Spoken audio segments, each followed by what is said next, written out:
देवास जिले के खातीगांव अंतर्गत आने वाली ग्राम पंचायत बीजल गांव के चिचली में धड़ल्ले से रेत खनन रेत माफियाओं के द्वारा किया जा रहा है।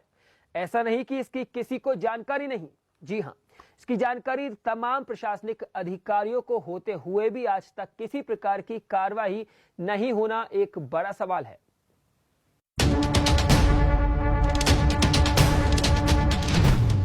देवास जिले के चिचली क्षेत्र में रेत माफियाओं का आतंक, प्रशासनिक अधिकारी है मौन, अधिकारियों की नाक के नीचे हो रहा रेत खनन। पटवारी ने पहले दिन आते ही बराबर धर दबोचा रेत माफियाओं को। मामले में अगर देखा जाए इसकी शिकायत प्रशासनिक अधिकारियों को की है तो खातीगांव एसडीएम, तहसीलदार, नेमावर थाना प्रभारी सभी को की गई थी, मगर बड़ी साठगांठ होने के कारण अब तक किसी प्रकार की कार्रवाई नहीं की गई थी। क्या कुछ कहा ग्रामीण ने, दिखाते हैं आपको। जो रेत माफिया ने हड़कंप मचा रखा है, इसके विषय में आप क्या बोलना चाहेंगे? जी, हड़कंप तो बहुत ज़्यादा मचा हुआ है जी। दिन दहाड़े रेत चोर रहे लोग उन रेत माफिया वालों, और कम से कम 40 से 50 ट्रैक्टर पर डे भराते हैं और एक एक ट्रैक्टर कम से कम 4-5 ट्रिप लगाते हैं, तो करीबन 100-150 ट्राली रेत चोरी हो रही है और अवैध जगह से खोद रहे हैं, पानी से निकाल रहे हैं। और बाकी अभी हमारा जो रोड है प्रधानमंत्री सड़क, उसकी दुर्दशा हो रही है रेत के कारण। और कई बार कई अधिकारी आए, पुलिस भी आती है, बाकी और भी प्रशासन के अधिकारी आते हैं, बाकी आते हैं जब वो गायब हो जाते हैं और वापसी चालू कर देते हैं। अभी तक आज तक कुछ कार्रवाई भी नहीं हुई। अच्छा पटेल साहब, ये कब से चल रहा है रेत माफिया का हड़कंप? ये रेत माफिया का हड़कंप तो 3 महीने 4 महीने से चल रहा है। अच्छा, इस पे मतलब पुलिस और प्रशासन कोई मतलब अपना फर्ज नहीं निभा रहे? कोई कार्रवाई नहीं हुई अभी तक।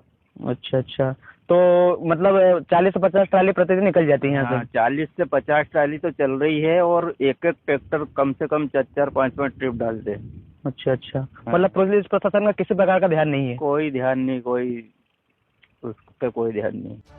हालांकि अभी हाल ही में क्षेत्र में पदस्थ हुए पटवारी के द्वारा जब कार्रवाई की गई तब मौके पर पुलिस अधिकारी भी पहुंच गए। उन्होंने आनन फानन में कार्रवाई तो करना चाहिए, मगर हाथ कुछ नहीं लगा। जो ट्रैक्टर ट्रॉलियां पटवारी के आते ही मौके से हटा दी गयी, जिन्हें पुलिस ने पकड़ने की भी कोशिश नहीं की। मौके पर पटवारी द्वारा पंचनामा भी बनाया गया। पंचनामे में क्या कुछ बयां किया गया, आइए सुनाते हैं आपको उन्हीं की जुबानी। मैंने मौके पर जाकर कुछ ट्रैक्टरों को पकड़ने की कोशिश करी, जिससे पहले कि मैं उनको पकड़ पाता, जो है वो ट्राली छोड़ करके ट्रैक्टर जो है लेकर के भाग गए। मौके पर 3 ट्रैक्टर मुझे मिले। मैंने ग्रामीण जनों से जानकारी ली कि किसके ट्रैक्टर है और कौन चला रहा है, तो मुझे किसी ने जानकारी नहीं दी। फिर पंचनामे में मैंने उन ट्रैक्टरों के ऊपर जो नाम लिखा था जी कि उनका मालिक कौन है, प्लस उनके मोबाइल नंबर को मैंने अपने पंचनामे में उल्लेख किया है, जिससे ये बताया लगाया जा सके कि ये ट्रैक्टर किसके हैं। ये संपूर्ण जानकारी मैंने तहसीलदार साहब के आदेश अनुसार की है। जी सर, आपने तहसीलदार साहब ने पुलिस को क्या सूचना दी इस विषय की? नहीं, मैंने अपने तहसीलदार साहब को जानकारी दी थी कि साहब ये जो मौके पर आए और मैंने 3 ट्रैक्टर पकड़े हैं और मौके पर ट्राली छोड़ करके ट्रैक्टर वाले भाग गए हैं। इसके बाद उन्होंने क्या अधिकारियों से क्या बात करी, इसकी जानकारी मुझे नहीं है। सर, क्या पुलिस प्रशासन वहाँ पे मौके पे पहुंचा था आपके साथ? नहीं, पुलिस प्रशासन नहीं था, मैं अकेले ही था मौके पे। मैं और मेरे गांव के चौकीदार थे, दोनों, एक झांका था और एक पीपलिया का गिरा था। अच्छा, बाद में तो पुलिस प्रशासन गाड़ी आई हुई ना? हाँ, पुलिस प्रशासन जब संपूर्ण कार्रवाई हो गई, इससे अभी कुछ भी देर पहले आई थी, जो उन्होंने भी मौके पर जाकर निरीक्षण किया, लेकिन उस दौरान जो ट्राली थी वो लेकर के रेत माफिया थे। दिखाते हैं हम आपको वह दृश्य जिसे देखकर शायद आप भी दंग रह जाएंगे कि किस तरह मां नर्मदा का सीना छलनी कर रेत खनन किया जा रहा है।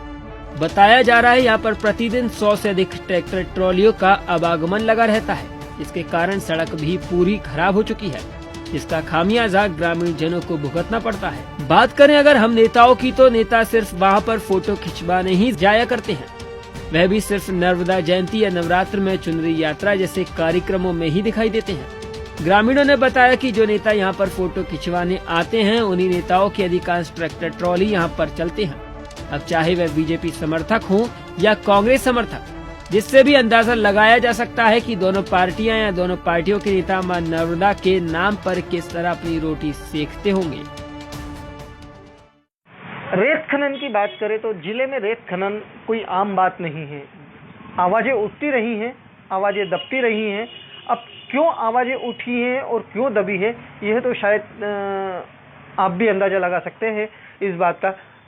नेमावर क्षेत्र में अभी कुछ दिनों पहले एडिशनल एसपी के द्वारा यहाँ पर कार्रवाई की गई थी, जिसमें रेत खनन का मामला सामने आया था और यहाँ से 1 करोड़ से अधिक की कार्रवाई की गई थी।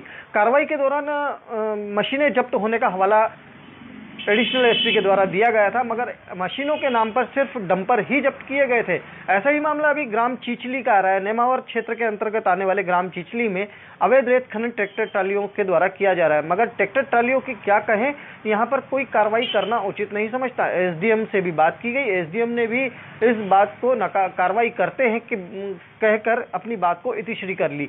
वहीं तहसीलदार से भी बात की गई, मगर तहसीलदार ने भी कार्रवाई करते हैं के नाम पर कहकर इतिश्री कर ली है। अब बात करें हम पुलिस प्रशासन की, तो पुलिस प्रशासन भी इस ओर कोई ध्यान देना उचित नहीं समझता।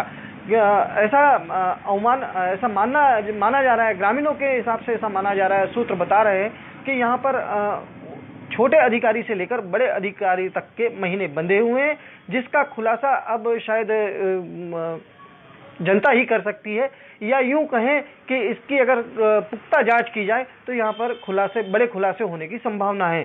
अभी ऐसा ही मामला ग्राम चिचली का आ रहा है, जो नेमावर क्षेत्र के अंतर्गत आता है। नेमावर क्षेत्र के ग्राम चिचली में ग्रामीण जनों के द्वारा कई बार शिकायतें की गई, मगर शिकायतों के बाद भी वहां पर किसी प्रकार की कार्रवाई ना तो खनिज विभाग के द्वारा की गई, ना जिला अधिकारियों के द्वारा की गई, और ना ही स्थानीय प्रशासन के द्वारा की गई। इस मामले को लेकर जब कलेक्टर और जिला खनिज अधिकारी से बात करना चाहिए, तो वह भी इस बात को लेकर मुंह छिपाते रहे। अब किस तरह की कार्रवाई यहाँ पर होती है, जिससे आप अंदाजा लगा सकते हैं। वहीं मामले को ऐसे ही कई मामले और भी हैं जो सतवास या यूं कहें कि हरदा जिला, होशंगाबाद, इन सभी में रेत खनन अपने चरम पर है। और इसी मामले को लेकर कंप्यूटर बाबा ने भी आवाजें उठाई थी, मगर कंप्यूटर बाबा ने क्यों आवाजें उठाई, क्यों वो मामला दब कर रह गया, क्यों नर्मदा का आज सीना छलनी किया जा रहा है, यह तो कंप्यूटर बाबा ही बता सकते हैं। और कंप्यूटर बाबा भी सिर्फ लालच, या यूं कहें कि एक छोटे से लालच या सत्ता का मोह बाबा को इन कार्रवाइयों से पीछे धकेलता जा रहा है। कैमरामैन हर्षित तिवारी के साथ रितेश राठौर, दबंग न्यूज, देवास।